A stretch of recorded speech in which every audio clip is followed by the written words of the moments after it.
Good afternoon, good afternoon. Shawn here with AO. Remember, most won't, I will.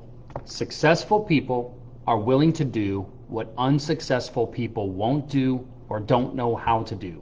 And that's why they're successful. One of the ways that successful people become successful is they ask questions. They get help. They seek guidance from people who have been there and done it. They do this in the form of reading books, reading articles, watching videos, listening to podcasts, and developing one-on-one relationships with good mentors, consultants, advisors, coaches, maybe even all of them. Okay, let's get today's session going and get kicked off with the questions. The first question comes from Mariel, and Mariel says, how do I approach a brick and mortar restaurant about a potential partnership to use their liquor license? The background is, IO Bartend is a mobile mixology service. I started the business in spite of COVID in 2020. I started it with the last of my savings after being out of work and out of my normal manager salary for 9 months. My service is very different than any other mobile bar services. I do not want to do crazy long description like I did in my last question. However, and you are, however, it's important to know that my ideas have been stolen time and time again in every business venture I ever started. In the state of Florida, you must own a 150-seat restaurant already operating with a liquor license in order to obtain a mobile liquor license.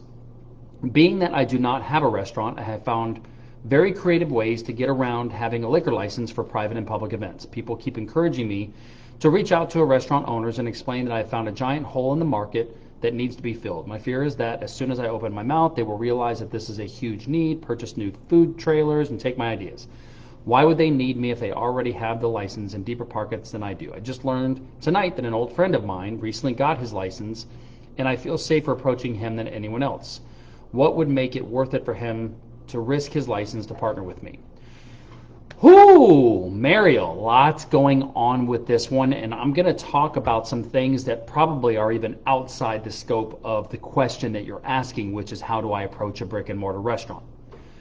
So let me first answer your question, and then I'm going to sidebar on that, and I'm going to talk about some other things that are probably even more important and probably more holding you back. How do I approach a brick and mortar business? Well, you pull out your cell phone, and you know the restaurant business inside and out. You want to call them in the morning or even late at night if you want to get a hold of the owner and the decision maker. Don't call during high service hours or right before they're about to start their service or right after they're about to get their service. You want to contact them and book an appointment. Or you can do a drive-by, stop in the restaurant, hand off a business card and say, hey, listen, I know you're busy, John. Already know their name, of course. I know you're busy, John. I want to see about setting up a time with you to talk about my services and a collaboration. When would be a good time to come by and meet with you? And give them a couple different times or just let them throw out a couple different times. It's always great if you can make sure that you meet with them when they're not real busy and they're going to give you the time of day, okay? Be very quick, clear, concise with what you want. Have your pitch ready because you know that business, they are going Mach 10 with their hair on fire, 50,000 other things going on, and they're approached by vendors all day long. So you want to be really quick and really good at what you talk about. That's how you approach a brick and mortar restaurant. As far as the deal terms that you're going to put together, I don't really know that business inside and out. You might want to do some deeper dive conversation about this on one of the monthly Zoom calls with Dan. Dan is a business processes, high-level macro business model type of person. I would come with all kinds of different opportunities, ideas that you have, and then maybe get some additional advice or experience sharing from Dan to maybe help you out. But if you already know exactly what the deal needs to look like and you're just going in there with a pitch, that's how you approach them. And so I think that answers that question. Now, as far as the other stuff you're talking about people stealing your ideas, as soon as you go and work out a deal with a restaurant, nothing is going to stop them from doing what you're doing. I think I might have already talked about this. I could come down to Florida and steal your idea tomorrow. Anybody could. And that's great. There's plenty of success out there for anybody, for everybody. And so I say this all the time. Is Coca-Cola the only canned soda? Is Southwest Airlines the only airline? Is Apple the only iPhone maker? Is this Logitech mouse the only mouse that's on the marketplace? Competition is great, Marielle. It's fantastic. And if we know that, and we know that there's going to be times that people steal our idea, remember, nobody can steal you. You're innovative. If you think that the business that you own today, you are never going to innovate and you're never going to do anything more than what you're doing today, then that's probably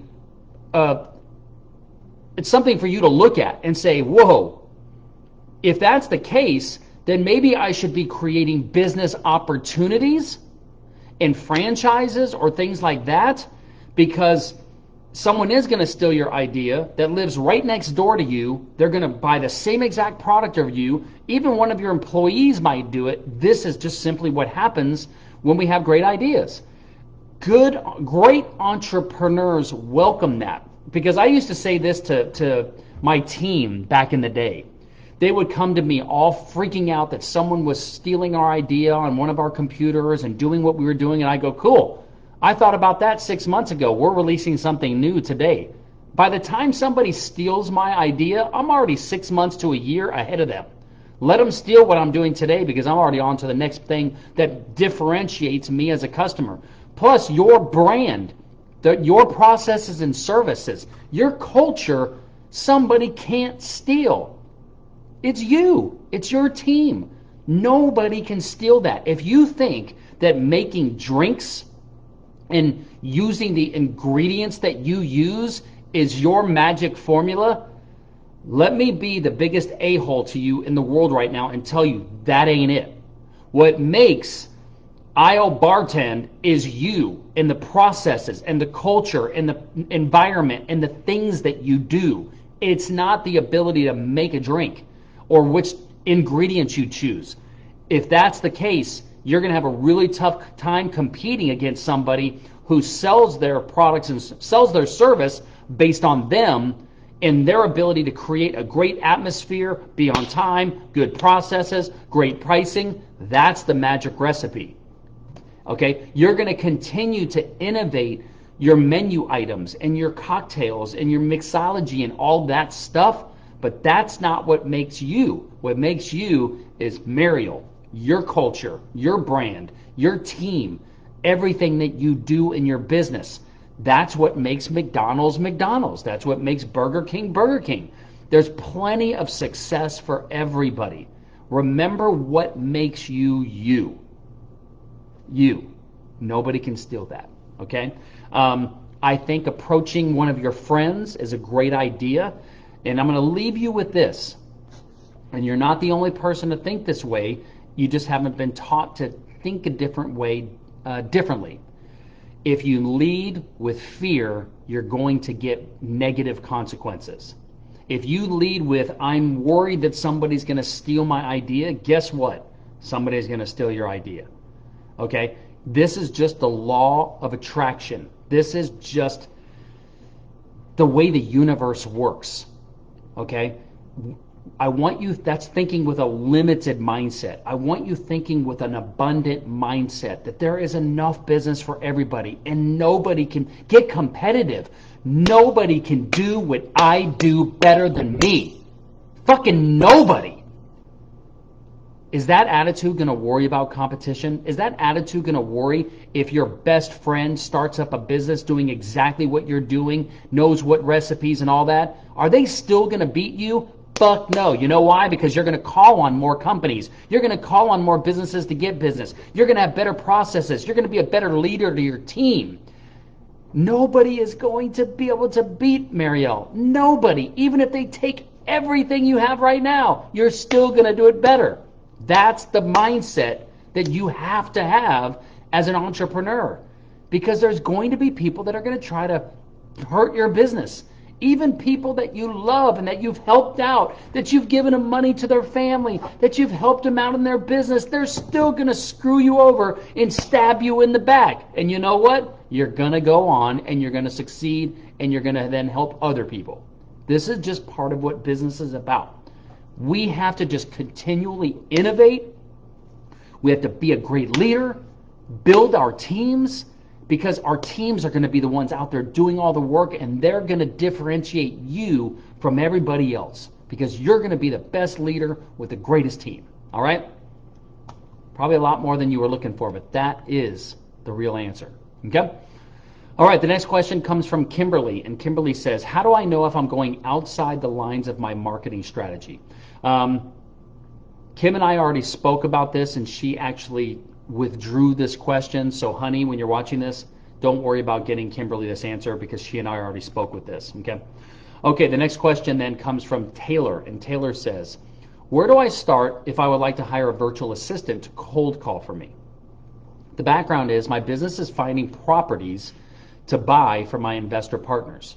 I am trying to automate as much of this as possible and as I possibly can to free up time to focus on other sectors in my industry.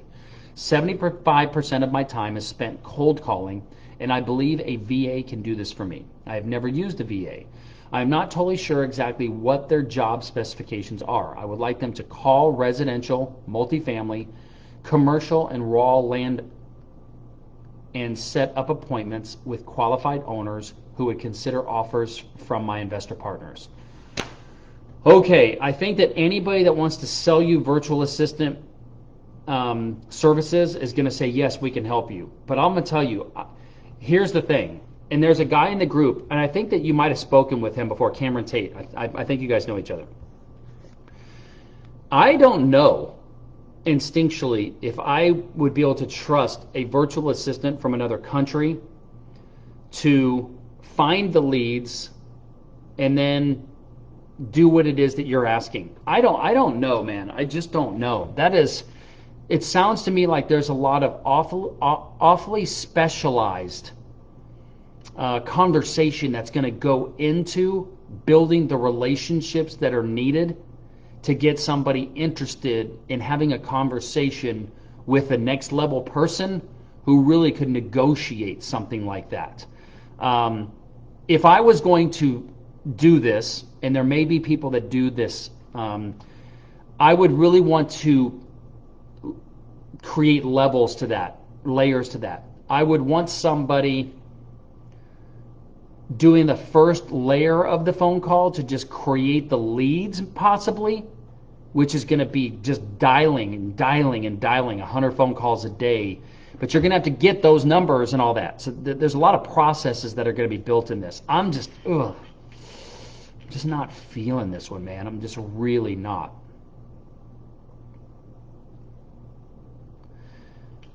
So I'm not feeling it for residential owners. For people that own multifamily units and it's a commercial type of property where they're renting out, if you could find the list of those people, maybe hire someone to set up appointments for you. But here's what I'm thinking instinctually as I'm thinking about this, Taylor.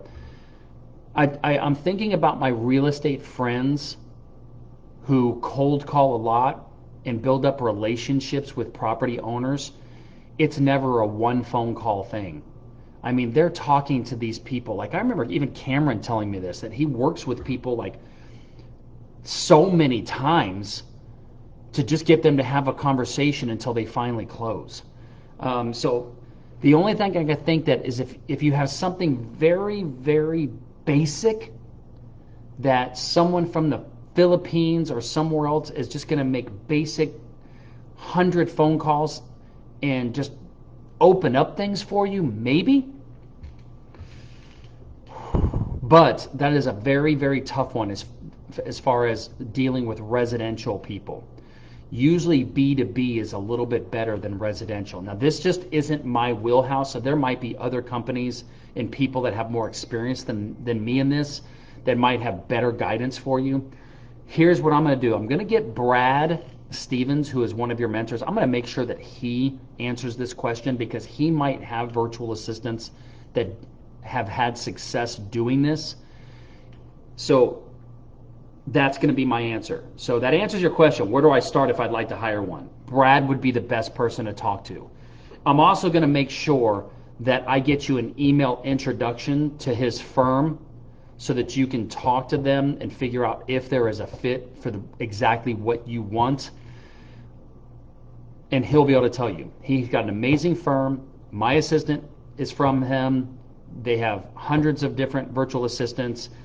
They're one of the best in the business. And so that's what you would do, is talk to a company that knows that business and then try to ascertain if they truly think they could help you. I think Brad's company, well, at least I know they would be honest enough to say whether or not they think they would have success helping you.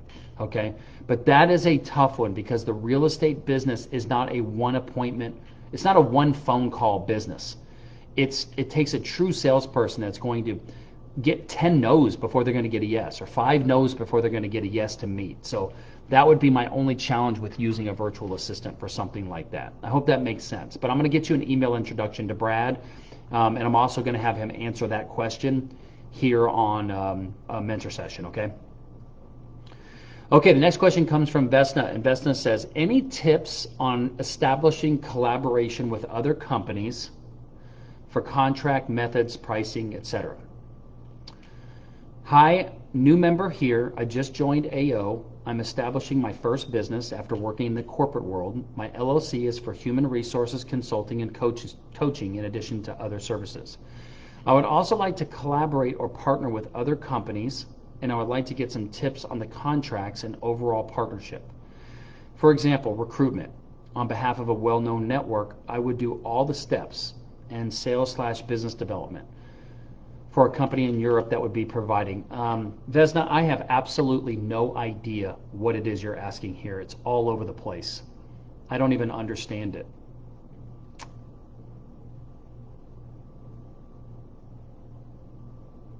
I'm gathering that what you're asking is how do I establish an agreement between a freelancer that I might contract to do some other work, do some work for my company?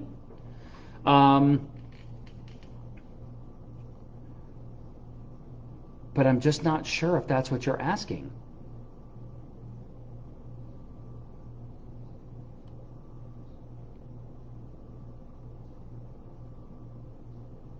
I think that's what you're asking. So generally speaking, I do a lot of collaboration, quote unquote collaboration with other vendors. For instance, I refer coaching clients to Tom Black and Joel Gondera and Dan Abate and Peter Cazadoy and others. We have no agreement, no written agreement between us at all. The agreement is I'm going to send you people. Some of them, they might send me a commission for the work. Some of them, it's just a relationship because they do good stuff for me. It really depends on why there would need to be a contractual agreement between you and them if you are referring business to them, or if you're asking them to do work for you. For instance, I have a web developer. I don't have a contract with him. It's through Upwork. I guess there's some sort of contract through Upwork. But I just tell him what work I want done. He has an hourly rate. He keeps track of it, and I pay him. I have a graphic designer, Patty, in here in the group. We don't really have that much of a contractual. I think we do. She did send me over an agreement, but it's just like I'm going to pay her on time. She's going to do the work. It's super simple. In these types of relationships with collaboration, there's no reason to get bogged down with a really, really long type of contract, because remember this at the end of the day. The reason that we have agreements in place, contracts in place, is if we want to sue somebody if they don't honor their side. Because if you sue somebody, the contract is usually the terms that you're going to go through, and then you're still going to have to hire attorneys, and you're going to have to spend a lot of time and a lot of money if that person gets an attorney. And usually in small businesses, nobody ever sues anybody. We just want something there in case we want to try to enforce the contract. Okay, so I'm not an attorney, so I can't. Wouldn't really even know how to give you all the different things that would go in an agreement. But I tell you what I'm going to do. I'm gonna find you a sample services agreement between a company and another company like this, and I'm going to see if I can get you one of those sample type of agreements. But with that said, I will tell you this. Remember, a contract is only as good as if you can sue and win with it. In any type of contractual situation, myself, small businesses, We generally just find some documents online, like LegalZoom or even sample documents, and then we make changes knowing that we're never going to enforce it if we sue somebody, and we just want something in writing. Um, if you really want to do it the right way, you'll get an attorney. Your attorney's going to ask you a lot of questions of what you need and what you want as far as protection in your agreement, and they're going to draw up an actual contract for you. And then if and when you ever do you have somebody you think somebody's breaking the contract, you then have to get back with your attorney, say this is what's going on. They advise you on what the next steps are, like they might write a letter for you threatening a lawsuit, all those types of things. They might try to negotiate for you so that you don't have to incur all the expense of going to court. That's kind of the real legal way of doing these things. Or if you want to do like me and what millions of other startup small business owners do, we find a sample services agreement online. We change fields, we change names, we modify little things, and then we just get someone to sign it. And then we just hope that they honor it. If they don't honor it, we might threaten, hey, we have a contract, blah, blah, blah, blah, blah. At the end of the day, we're probably not going to sue them. Now, I know that, so there's the two different directions you could take. You could get really, really serious and use an attorney, or you could just go find a sample agreement. It all just depends on the route that you want to take. If it's really not that big of a deal, I prefer handshake agreements as opposed to getting into big legal contracts, knowing that if I hire someone to do something, if they don't do it, then I'm just not going to use them again, and I'm going to go find somebody else, and I'm going to eat the cost. I have had better luck doing handshake agreements with other entrepreneurs than doing big legal contracts. But though that's kind of the gambit that you could run. Get an attorney, it costs a lot more money, takes more time, but at least you have something that if you ever want to fight it and take it to court, you'll have a greater chance of winning. Or handshake agreement, and then there's the in-between, getting your own agreement online. All right, I hope that helps. Feel free to ask some more questions on this. I am going to make sure, because legal is not my expertise, I'm just coming at it from a business owner perspective. I am going to get Tyler McBroom, who is a CPA. He also has a legal firm, so maybe he might be able, part of his firm, they have some legal attorneys and things too, and I'm going to have him answer it, and then maybe a couple other mentors and see if they can add some different things for you. Feel free to ask another question around this, because I don't even know if this is the answer you're looking for, because the way that you worded your business description in the background of the question, I don't know if I truly understood it. Okay? Hope that helps though. All right? Okay, the next question comes from actually one of our mentors, Gabriel, and Gabriel says, I'm looking for suggestions or ideas for incentivizing team members for raising their total sales during shifts. Ideally, suggestions that have been tried before with positive outcomes. You mean you don't want suggestions that don't work and have never worked? You'd rather have ones that actually work, Gabriel? The background is I have a chain of retail stores specializing in natural and holistic wellness. This objective of raising sales can be done a few ways, like getting more customers, having them come back more often, and in my opinion, the easiest one would be to improve at upselling existing customers. My biggest challenge is finding an incentive program that encourages more sales without creating tension between team members or have them in any way feel the reward system is unfair or favorable to some. We have some employees that work a lot more hours than others. Some work on busier days than others. One thing that I considered may be good is to reward based on each employee's average sale value instead of total sales or some other metric.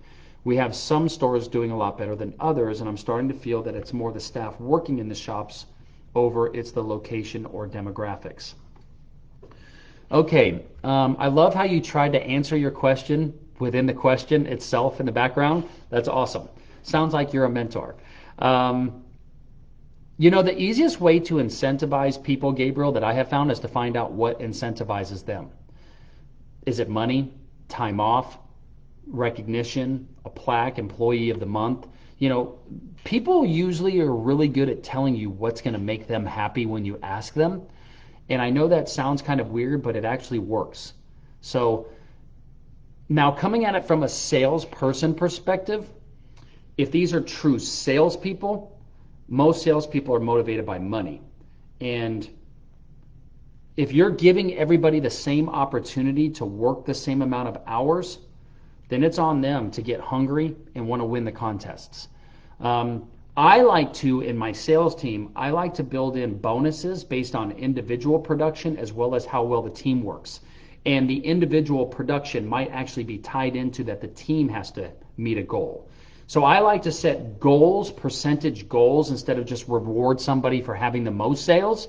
I like to say, as a company, we're going to meet this goal. And if we meet this goal, then the individual commission percentages or bonuses get paid out accordingly. You're always going to get somebody, a great salesperson who does more work. You're always going to have them feel like they're not getting rewarded enough when somebody else is participating in a reward. It just is par for the course. So it really depends on if these are all salespeople or these are also people that hold other positions within the company that just do upselling. So we want to make sure that each individual person is getting graded, if you will, within the role that they're playing. So it really depends if these are people that are just salespeople or these are or people that are doing multiple things. I like to set out in this situation a company goal and get everybody on board. And then maybe you can read between the lines by tracking individual data of your team members. Maybe set out some individual incentive goals as opposed to them competing against each other. Because if you're going to get two people competing against each other, it would be like you're both working the same amount of hours, have the same amount of opportunity. Otherwise, of course, you're setting up one person for success and another person for failure. So I really want to look at somebody's individual production and work on incentivizing them to increase their own individual numbers as opposed to it competing against other people. And then I want to set out a team goal, a location goal, a company goal, whatever it might be, and say, hey, everybody, if we can reach this goal by the end of the month, then I'm going to give everybody an XYZ bonus or time off or whatever it might be. Instinctually, you're going to get somebody who's going to contribute that to that goal more than somebody else. But if you also tie in an individual goal to them where they're not competing against somebody else, that incentivizes them, which helps them reach the company goal, then everybody wins. Everybody wins, okay? And so I think holding daily meetings, weekly meetings with updates, putting a thermometer on the board, like on a wall with goals and steps, showing people how close they are to reaching that end of month goal or that end of quarter goal or end of year goal. Visual gets people motivated and they can see it, and you make a big deal of it. Remember, you're also a fun guy. I'm sure your company's fun people. Things that get people involved and having a great time and winning and making more money and all that type of stuff. People love to be involved in things like that. So get people juiced up and get them involved. All right, I hope that helps. Okay, the next question comes from Kristen. Kristen says, what type of point of sale system do you recommend using to track inventory, or should we keep things as is? Here's kind of the background. Is there a big enough benefit to a uniform system? Should we invest in one to supply to all of our shops? Majority of our golf course owners are older and don't want to upgrade their systems. Some courses are more up to date and would be open to it. If it makes sense to upgrade, how would you handle a charge like this for course owners? We merchandise 13 golf pro shops. The golf course owners outsource their shops to us to handle, and they get 15% cut profit of the merchandise sold. They write us a check each month for our 85%. We deliver, set up, and remove old products, etc. Our staff is delivery and warehouse. We do not have staff at the shops. They use their staff, golf pros, etc. to sell products. Each shop has their own point of sale system to handle everything in their course, including tee times, our retail, food sometimes, etc. Every course is unique. Some of them have created their own SKU number for our products. Others have just one single button for our products. A physical count inventory is done each month. We track everything on Excel to email and invoice each month. Holy smack, that is a lot of information. And yes, that sounds very, very, very outdated. And as a business owner, it scares the shit out of me. And let me tell you why. If my entire income is built on the 85%, the sales that people make in the shop, why would I not want to have any control over that? Like the sales pitch, the upselling, all of that type of stuff. To not have any control in any of that process, it's like, here's your stuff. Let me know when you need more. I trust you to keep track. I trust you to pay me. That is, I don't trust that. I'm too egotistical and controlling to outsource my entire business to somebody else. That would scare the crap out of me. The POS system, it would concern me that I would have to physically audit 13, if you have 13 different systems to ensure that I'm getting paid and they're not manipulating the system or inventory. I'd want to establish how much for returns and lost/stolen goods to make sure and audit that they're not taking advantage of me. And I would want to have ongoing sales training for their team to make sure that they are following a system and a process to increase sales. To me, it sounds like the 15%, they don't really care how much money they're making in the golf shop. They're probably feeling like, boy, we got such a good deal. We have somebody that does all this for us, and we don't really see much of an incentive. We're only getting 15%, so it's not really that big of a deal anyways. Yeah, there's a lot of issues with all of this. I don't know what kind of POS system that golf courses use. I would assume that there are a few of the majority that golf courses use. I would definitely want my golf shops that I work with, it would be beneficial to me if they all used the same system. Boy, there's a lot going on with this. To answer your question, Kristen, I don't know what PO system. I would think it would be industry specific, so I don't know it well enough to make a recommendation. I do think that it would be great if there was a uniform system, but I don't know how much say-so you have with golf shops to tell them you're going to use this. And I don't know what incentive they would have to use something you recommended unless you were paying for it, which would save them money. And would it be a benefit to you because it would help you increase your sales? I would also want to vie for, why can't I be the manager of at least one employee who's going to be selling in your store? Like, how can I have more control over that so that I can make more sales, which makes you more money and me more money? I would want to get more involved in that personally as well. So hopefully this gives you some more ideas, evokes some more questions. I know that you're coming into a family business where this is just the way it's been done for a long time, but there's a lot of stuff that scares me as an entrepreneur that I don't have any control over almost anything in this process, and that scares me.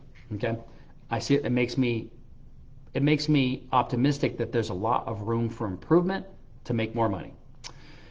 Okay, the last question comes from Oscar, and Oscar says, "Hi Shawn, as I'm getting my business going, how do you recommend for me to pay myself? The background is I'm in the used car sale business. Should I pay myself from each sale I do? Is there a formula or percentage, or should I put aside from each sale for overhead and to pay myself? Thank you." And let me type something in here. I'm in the used car sale business. Thank you for asking this question, Oscar. I actually asked you to ask this question because I wanted to answer it, and I want a few other mentors to answer this for you. Okay. Here, I'm going to share with you the way that I started to pay myself when I first started my business, and then hopefully that can help you in your situation. I was the sole owner. I was the only person in my family. It's just still me. I was single. I had monthly bills that I needed to pay simply to survive. And let's just say that that was $2,000 a month, okay? Now, like many of us, when we're first starting in our business, we don't really want to pay the tax man, and I didn't. And I paid for that later, but let's leave that for a conversation, okay? Let's say you need $2,000 a month to survive. Well, then I would pay myself the $2,000 per month, once a month, once every 2 weeks, 4 times a month, $500, whatever it might be. I would pay myself that money so that I could pay my bills and survive. Everything else I would put right back into the business to grow the business. That could be more inventory for you. It could mean hiring a salesperson. It could be hiring an administrative person. Whatever it's going to take for you to grow your business. Pay yourself 1099, which means don't take taxes out. Just pay yourself 1099. Track it in QuickBooks, which I'm going to get you an introduction to Tyler so that you can get a bookkeeper and accountant. Pay yourself as much as you need to survive. Everything else, put it right back in the business. When you do take out money to pay yourself, pay it to yourself, track it in QuickBooks, because you are going to need to issue yourself a 1099 at the end of the year, okay? For right now, until you get a certain amount of money going, there's no reason to set yourself up as an employee and worry about paying the taxes. Worry about it later. Now, Tyler's going to help you with this, but remember, when you're 1099 after a certain amount of time, and Tyler will be able to help you, you're going to have to get into self-employment taxes, which actually is more expensive. Tyler's going to be able to help you with that. But that's how I started off paying myself, okay?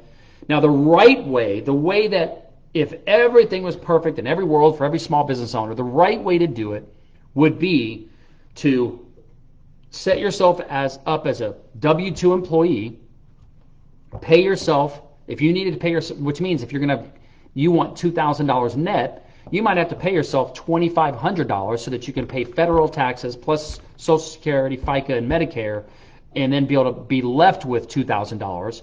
And then your company has to also pay its payroll taxes to match the Social Security and Medicare, okay? Sometimes we don't do that because that extra $500 in taxes coming out, we could be putting back in the business and help us grow it. We can only do that for so long, okay? Once you get to a certain point, you just can't do that, or you're going to get in trouble with penalties and additional things, fines and stuff like that. So we want to get out of that period as fast as possible and start running the business the way it should by paying yourself payroll taxes and all the good stuff, okay? Now, as far as paying yourself, like I said, you want to just pay yourself whatever you need to survive, and maybe a little extra so that you're not stressed. But the bottom line is you're a business owner because you want to grow that business so that then you can start paying yourself extra, and then once you get money in your checking account, then you can start doing investing and things like that later. But right now the focus is on building your business, right? So there's your analogy.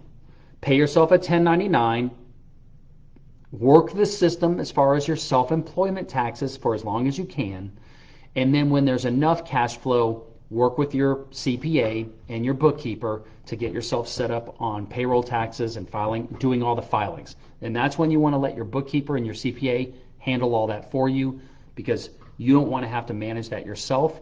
You want someone who's watching your back, taking care of all that stuff, all your filings, all your quarterlies, all your annuals, and everything for you. Totally worth it so that you can focus all your time and attention on your business, okay? So that's how most startup entrepreneurs handle it. That's how most startup entrepreneurs do it. Always at some point, sooner than later, as soon as possible, start working with a CPA and a bookkeeper to do things the right way. Remember, they work for you. So if you say, hey, you know what, this month I don't want to pay myself a certain amount because of whatever, I'm just writing myself a check, they'll account for it, they'll work it out, and they'll work with you to make sure that you stay legal and pay your taxes the way you're supposed to. As somebody, and I think almost everybody goes through this, we always want to make sure that we take care of the tax man, because they will catch us and they will come back at you. So be careful, okay? But that's how you pay yourself, 1099 or W-2. Work with your CPA bookkeeper, who I'm going to get you an email introduction to, and they'll help you get all set up and take care of this, okay? All right, I hope that helps. That's the last question today. Those of you that are watching, Appreciate you. Hope you got some value out of this. Hopefully it's going to evoke you to ask some questions so that we can get you some answers and help you in your business. Remember, it starts, set a goal, a big goal, map out the steps that it's going to take for you to get to that, and let's get working hard on it. Let's go all in. Let's get passionate. Let's get driven. Remember, most won't, I will.